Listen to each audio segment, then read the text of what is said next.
일단 동유럽, 우리가 저도 동유럽 하지만 이 동유럽이 참 이게 헷갈려요. CIA 기준으로 하면요. 동유럽은 어디까지가 동유럽이냐?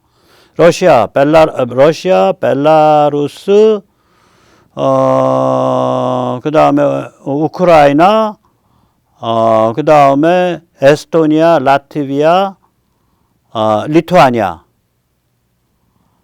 거기까지가 동유럽이에요. 폴란드도 동유럽이 아니야. 이게 아마 언어라든지 역사적 배경을 따지는 것 같아요. 그 다음에 중유럽이 어디냐? 폴란드, 독일, 체코, 슬로바키아, 오스트리아, 스위스, 그리고 저 아래 있는 게 뭐더라? 체코, 슬로바키아, 오스트리아, 스위스, 헝가리. 이게 중유럽이에요. 예. 네. 그 북유럽은 어디냐? 그건 뭐 우리 그 스칸디네비아 3국과 아이슬란드가 북유럽이에요. 저 CIA 기준이에요. 저게 맞을 거예요. 역사나 문화를 다 보고서 하는 거예요. 그러니까 우리가 소련과 동구권 붕괴, 이건 말이 쉬워서 그냥 동구권이라고, 이스트 유럽이라고 얘기하는 거지. 그게 실은 동유럽, 지금 예를 들어서 폴란드도 공산권이었고, 체코랑 슬로바키아 공산권이었고, 헝가리 공산권이었죠. 그리고 동독도 독일의 절반도 공산권이고, 그럼 거기도 동구라고 할 거냐. CIA 기준에 저런 인문지리 역사적 감각으로 하면 그건 중유럽이에요. 그 다음에 이제 말하자면 이제 남동 유럽이 있죠. 남동 유럽. 그게 이제 이제 슬라브인이랑 막 여기저기 섞여 있는 거예요. 그게 이제 옛날, 루마니아, 그 다음에 불가리아, 그리고 유고슬라비아 자리죠, 이게. 루마니아, 불가리아, 유고슬라비아 자리. 유고슬라비아가 이제 저렇게 쫙 흩어져 갖고 이제 자기들끼리 많이 전쟁하고 뭐 보스니아 사태도 일어나고 코소보 그 세르비아 인종 학살도 있고 그런 거죠. 그러니까 루마니아, 몰도바까지도 동유럽으로 쳐요, 저기서는. CIA에서는. 그러니까 중유럽은 루마니아, 불가리아, 그리고 옛날 유고슬라비아. 그렇게 보는 거고요. 남유럽은 그리스랑 로마. 예. 그리스랑 이탈리아. 예. 남서 유럽이 스페인과 포르투갈. 기질이 다르다 이거지. 역사도 다르고. 그리고, 저기가 오리지널 이제 서유럽이죠. 말하자면 영국, 아일랜드, 프랑스, 그 다음에, 저기 네덜란드 이렇게 쭉 오는데. 참, 북유럽엔 덴마크가 들어가네요. 예. 저 하늘색. 저게 CIA 구별이에요. 그래서 제가 지금 말씀드리고자 하는 12개 나라가 어떤 데는 저기 상에서는 동유럽이고 어떤 건 중부 유럽이고 이러기 때문에 그냥 12개국 솔리다리티라고 12개국 연대라고 이름을 붙였습니다. 그래서 한번 보시죠. 12국 연대. 이게 이제 전쟁 이전에 이런 상태죠. 예, 벨라루스는 거의 러시아의 한 몸뚱이 같은 데고, 실은 저기서 이제 크리미아라든지 돈바스 괴뢰공화국, 루안스크 괴뢰공화국을 좀 표시를 해줬어야 되는데 그냥 앞으로 어떻게 될지 몰라서 표시 안 했어요. 예. 그래서 전쟁이 났어. 이제 이렇게 되죠. 저기도 마찬가지죠. 저기도 이제 크리미아를 어떤 색이든지 러시아 색깔을 칠해주든 우크라 색깔을 칠해주든 해야 되는데 저게 굉장히 민감한 데라 크리미아는 계속해서 지금 흰색으로 놔뒀습니다. 자, 이게 뭐냐. 최전선 5개국이 연대했단 말이에요. 예를 들어서 리투아니아, 아무것도 아닌 나라인데, 야, 너희 칼리닝그라드 못 다녀. 거기 저기 강철로 된 거, 무기는 우리 열차 통과 못 해. 리투아니아가 저기 그 폴란드 위에 흰색 비어 있잖아요. 그게 칼리닝그라드. 그게 러시아 거거든.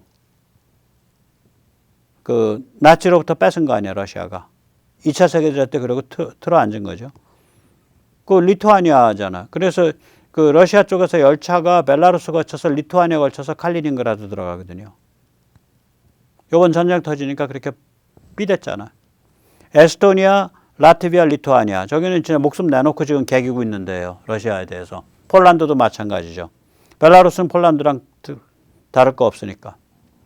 우크라이나. 이 5개 나라는 최전선입니다. 목숨을 내놓고 지금 개기고 있는 거예요. 러시아에 대해서.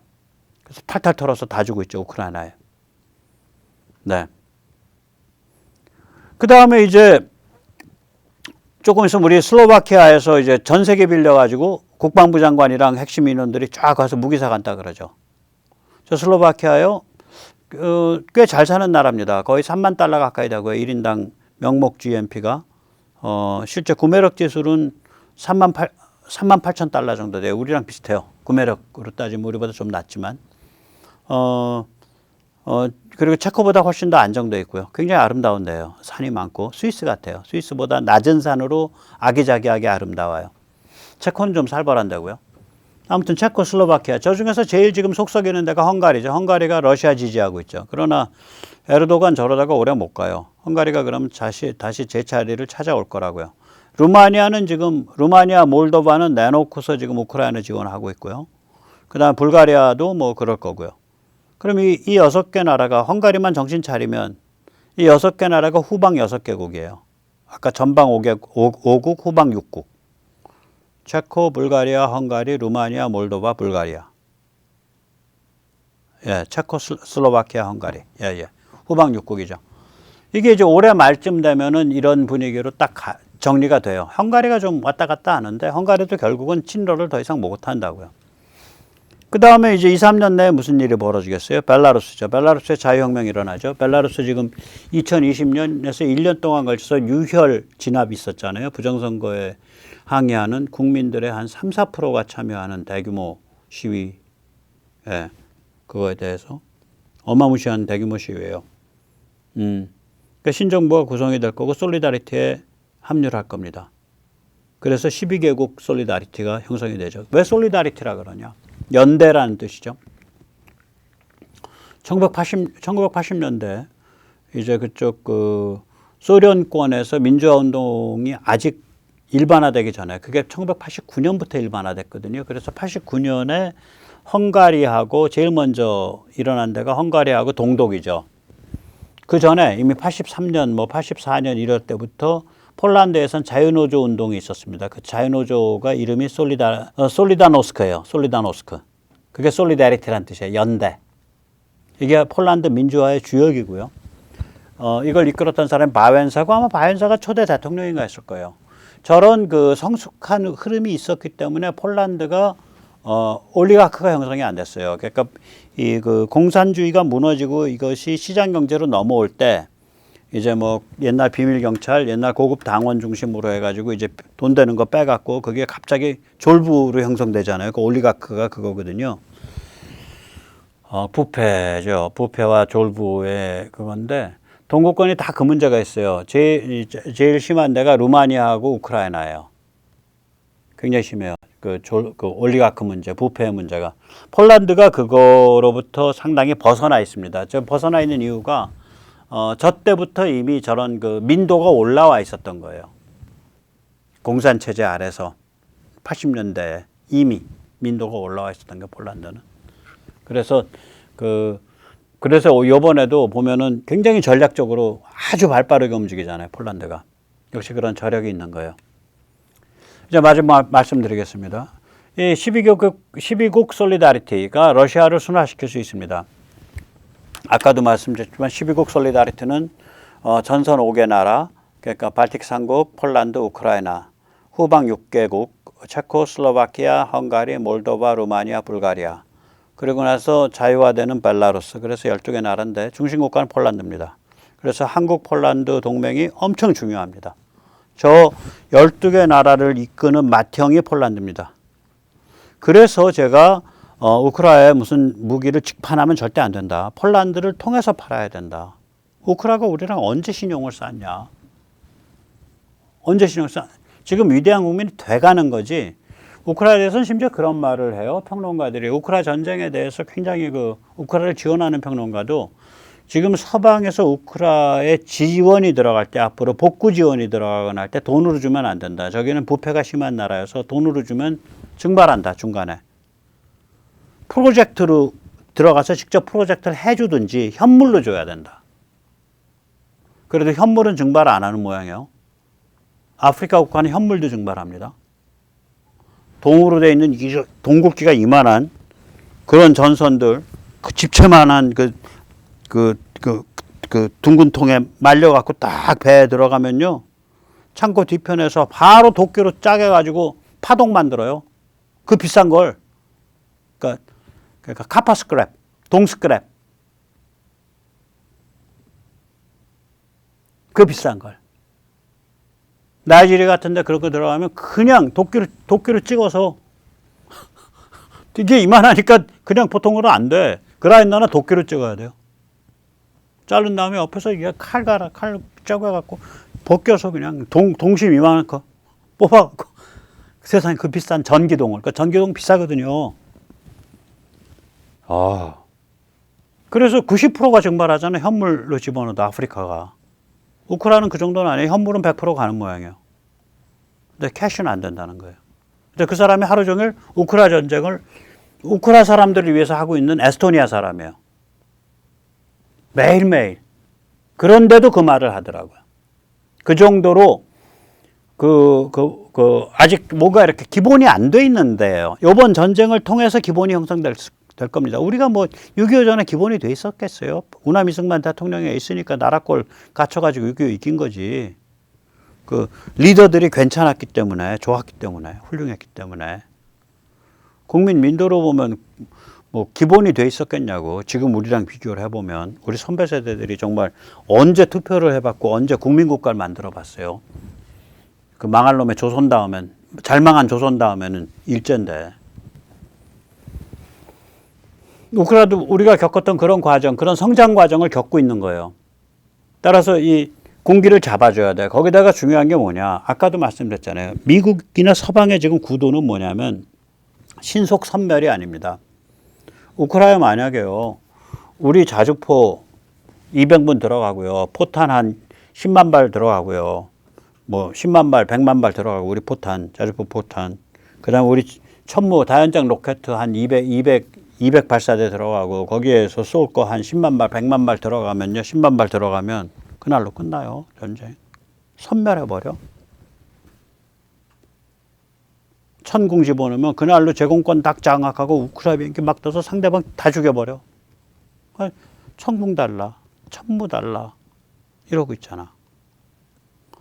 지금 저 전쟁의 강도와 시간을 어떻게 조정할 거냐를 굉장히 민감하게 미국과 폴란드가 하고 있는데, 그러니까 당신들은 우리랑 무기 직거래할 자격 없어. 어차피 돈이 다 미국이나 저기 폴란드 통해서 나오니까 거기 상해에서 거기로 주문해. 우린 그렇게 빠져야 되는 거예요. 그러니까 러시아가 무서워서가 아니에요. 국제, 세계 군사 지정학의 리듬이 있다고. 그 리듬을 우리가 지켜줘야 되는 거예요. 물론 우크라이나 사람들 안 됐죠. 그러나 러시아 내부에서 푸틴을 제거하고 러시아 사람들이 심리적으로 준비될 시간을 주지 않은 상태에서 신속 선멸하면 거기가 히스테리 발작 일으켜서 핵전쟁 나거든. 힘을 빼야 될 거 아니야. 흔들어서. 끈덕끈덕 흔들어서 힘을 빼야 될 거 아니야. 그 과정이죠, 뭐. 냉정하게 말하면. 그 다음에 이제 이런 상태에서 12국 솔리다리티가 급속 강화되고 강력한 군사력을 가지면 러시아가 도끼가 이제 발작을 못하게 돼요. 왜냐면 러시아 도끼라는 게 결국 뭐겠어요? 러시아에서 이제 저 아까 말한 주전파가 주장하고 싶은 건 주전파가 핵무기 까고 우크라이나를 다시 전쟁을 이기려고 그렇게 시도를 못해요. 주전파도 그 정도 또라이는 아니야. 주전파는 이제 전쟁이 망한 다음에 저거 푸틴이 잘못한 겁니다. 저기 자칭 현실파라고 하는 저 주화 저거는 평화인즉 매국입니다. 대한민국의 옛날에 조선의 위대한 지도자 대원군을 보십시오. 평화는 매국이다. 그래서 척화비를 세웠습니다. 우리가 이제 러시아 제슬라브 척화비를 세울 때입니다. 저 현실파 제거하고 권력을 우리 주전파해 주십시오. 이러면서 정치투쟁을 할 거예요. 그런데 그때 러시아 국민들이 그걸 안 택하게 하려면 뭘 해야 되냐. 야, 쟤를 도른 놈도 아니야. 저 12개 나라 봐봐. 그냥 엄청난 걸로 무장하고 있네. 저기다 대고 들여받자는 놈들 아니야, 얘들은. 얘들 안 돼. 즉, 러시아의 도끼를 가두어서 러시아가 자유민주주의를 향해서 순하게 발효할 수 있도록 만들어주는 그 항아리예요, 저게. 12국 솔리다리티가. 그걸 알아, 본인들이. 폴란드나 이런 사람들이 알아요. 즉 다시 말하면 12국 솔리다리티가 급속 강화가 안 되면, 못하면 러시아 광증이 제어가 안 돼요. 그럼 러시아는 또 하나의 푸틴이 이끄는 중국 꼬붕으로 전락을 해요.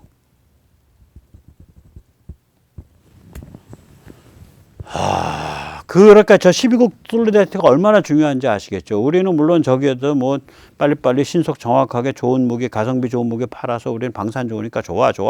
이 장사성만 계산하지 말고 저게 그 세계 군사 지정학에서 지금 무슨 게임이 펼쳐지나 우리가 정확하게 보고 있어야 돼요.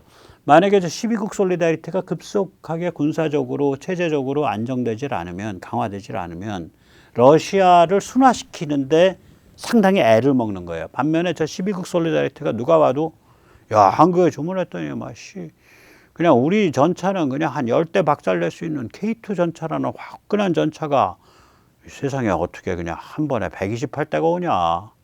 저희들은 비행기도 내년에 뭐 한 12대 먼저 보낸대. 그리고 나서 2, 3년 있다가 다 마지막 36대 보내면서 야, 먼저 보냈던 12대도 그 블락 20으로 바로 업그레이드 한다는데 그 업그레이드 된 거 걔는 우리 비행기는 그냥 쥐잡듯이 잡는다는데 뭐 150km 가는 공대공 미사일 뭐 3개 7 막강한 거랑 에이사 레이더랑 뭐 타겟팅 포드랑 무슨 뭐 야, 살벌한 모양이더라.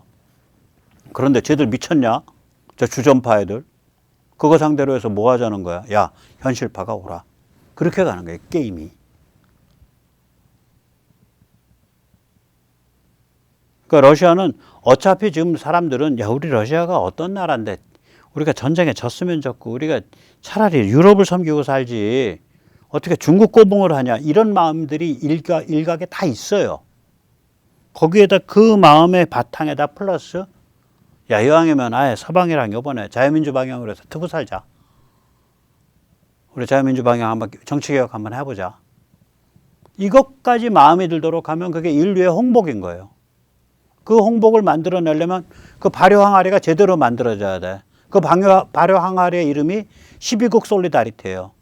그 발효 항아리를 구워내는 그 장작불에 그 장작 불꽃의 이름이 한국도 하나 있는 거야. 그 불무더기에.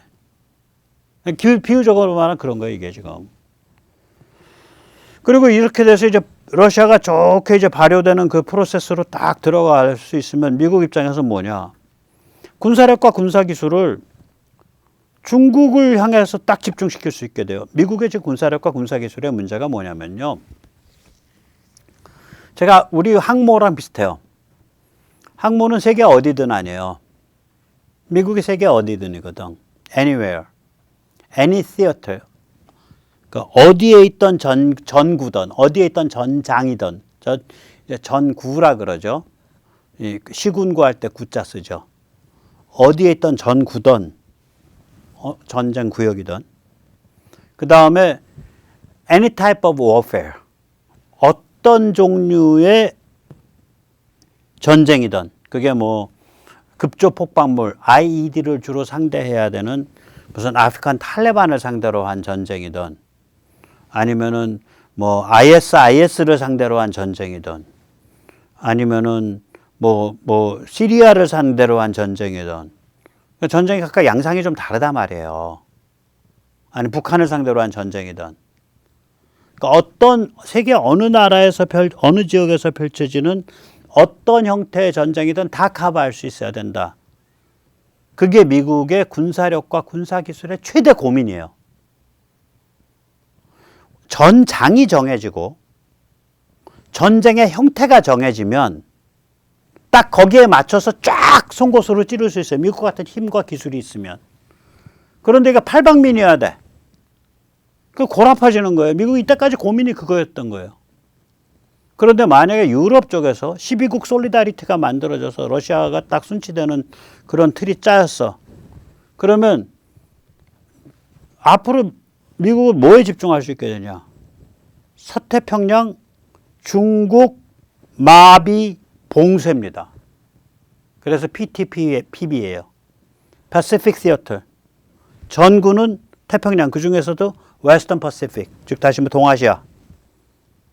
목표는 중국을 패럴라이즈 시키고 중국이 막 미사일 함부로 못 쏘고 또 중국이 뭐 그 항구 바깥으로 못 나오게 쫙 길을 깔고 그리고 나서 블로케이드.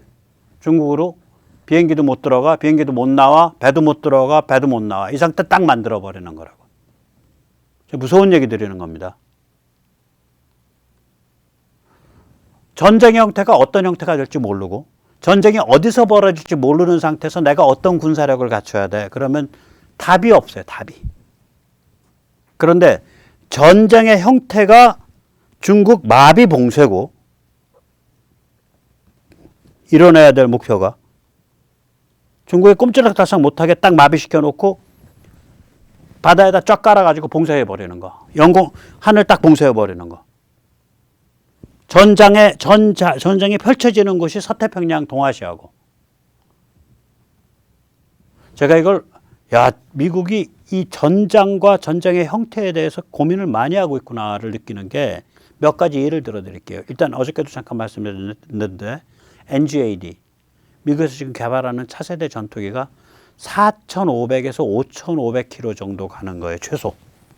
내부 연료만 갖고. 그러면 이때까지의 항속의 2배입니다. 그걸 위해서 엔진 효율성 높이고 그걸 위해서 날개 키우면서 날개 델타 형식으로 날개 커지니까 그걸 위해서 fly by wire, 에비오닉스, 비행 제어 이거가 더 지능화돼야 되고 그래서 더 좋은 칩을 써야 되고 뭐 이런 거요. 또 그걸 위해서 뭐 기본적으로 뭐 1000km, 2000km를 가는 극초음속 미사일 그것도 탄도미사일 형태가 아니라 비행기에서 쏘는 거 또는 배에서 쏘는 거. 이번에 실험 다 끝났잖아. 다 그런 식으로 아이디어가 돌아가는 거예요 지금. 미국이. 중국이 저거 잘못 걸린 거예요. 미국이 어저께도 말씀드렸지만 미국의 그러니까 이 탄도미사일 띄우는 오하이오 클래스나 이런 큰 거 말고 공격 원잠, 그러니까 로스앤젤레스 클래스하고 버지니아 클래스의 공격 원잠, 잠수함이랑 배를 잡는 원잠만 쉬운 3척입니다. 공격 원잠만 쉬운 3척이에요. 그리고 최근 버지니아 클래스 최신 블락 4는 3,000km 바깥에 있는 배를 식별을 해요. 소나로. 미국의 상시적으로 가동 가능한 본국 돌아가서 쉬고 다시 뭐 정비하고 나오는 거 빼고 바다에 떠 있는 항모 전단이 아마 5개에서 6개 떠 있을 거예요. 유럽이 안정이 되면 그 중에 한 3개를 여기다 붙박이로 붙인다고요. 지금도 그렇겠지만 서태평양에 한 4개쯤 붙일 수도 있어요.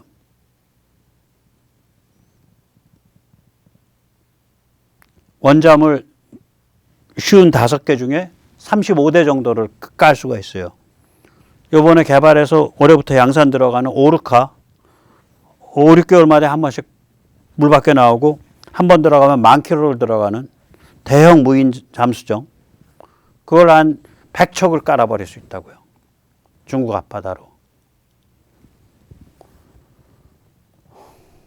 걔는 명령만 떨어지면 길에 설치하는 애거든. 그러니까 제가 지금 무슨 말씀 드리냐면 중국이라는 포커스가 정해지고 지금 그 포커스 정해졌단 말이에요. 그 다음에 중국을 상대로 해서 마지막에 그 전쟁의 주요한 형태가 뭐냐. 결국 패럴라이즈 시키고 블로케이드 하는 거다. 미국이 저기를 갔다가 중국이 먼저 핵을 안 쏘는데 핵을 까갖고 저기를 섬멸시킬 거야? 못하잖아.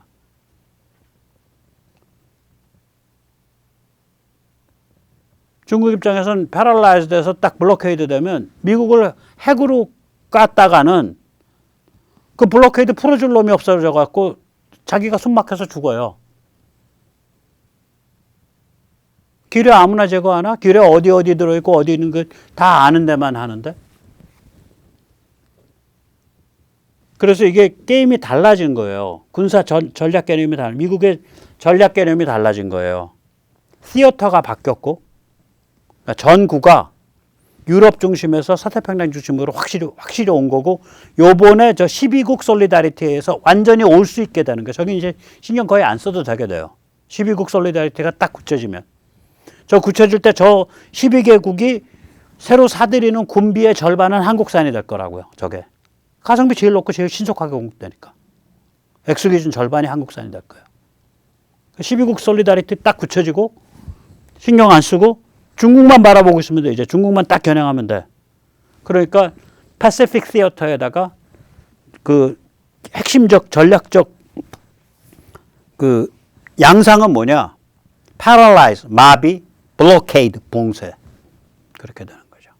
그걸 위해서 어떤 무기를 어떻게 개발하고 어떤 식으로 발전시켜 갈 거냐. 이제 머리가 그렇게 돌아간다. 지금도 그렇게 최근 몇 년 사이에 그렇게 확 옮겨왔는데 그게 점점 더 날카로워질 거예요. 바로 이래서 제가 항모를 그렇게 반대하는 거예요. 이런 개념이 없는 거예요. 이런 세계적 차원의 군사 지정학 개념이 없는 거예요. 군사에서요. 특히 우리같이 작고 우리같이 중국보다 작잖아요. 이렇게 천조 원을 쓸 수가 없는 나라 아니에요. 방위비에 1년에. 미국은 1000조 원을 쓰는데 이럴 때는 전장과 주적을 정의하는 것이 칼을 갈 때 가장 중요한 거예요. 내가 어떤 전장에서 어떤 상대를 사용해서 칼을 쓴다라고 딱 정해주면 어느 칼을 써야 될지가 좁혀져요. 대형 해군, 그거는 필요가 없는 거예요. 우리는 대중 해군이 필요하죠. 우리는 항모 4,000명, 젊은이 4,000명 강철 관짝이 필요한 게 아니라 우리한테 필요한 거는 4,500km. 미국 NGAD랑 같이 출격할 수 있는 4,500km. 조금 성능은 처지더라도. 스텔스, 전투기. 대형, 그게 필요한 거죠. 예, 오늘 여기까지 모시겠습니다. 감사합니다.